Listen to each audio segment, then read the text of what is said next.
Sarpanch sir పటేలా నా మా వాళ్ళు నేమైనా తిడతాండు, కట్నం కావాలని బాధిస్తాడు. నాకు కొంచెం రేషన్ రాదా, మా వాళ్ళు నేమున్న అడుగుతాండు పైసలు.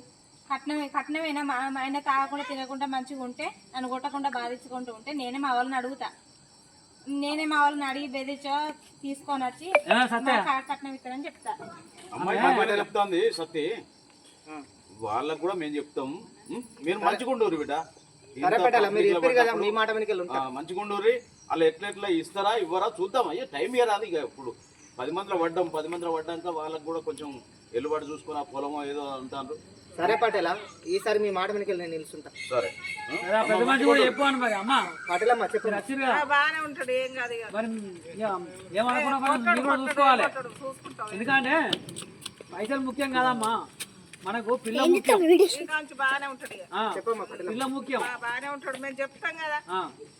పిల్ల ముఖ్యం మనకు. పైసల కోసం మనం శ్వాస అనుకోవద్దు.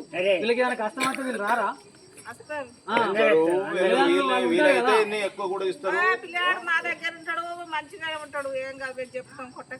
పైసలు చేస్తాం అమ్మా, పైసలు ఎలకాలం ఉంటాయా? మాకు 5దో 10దో.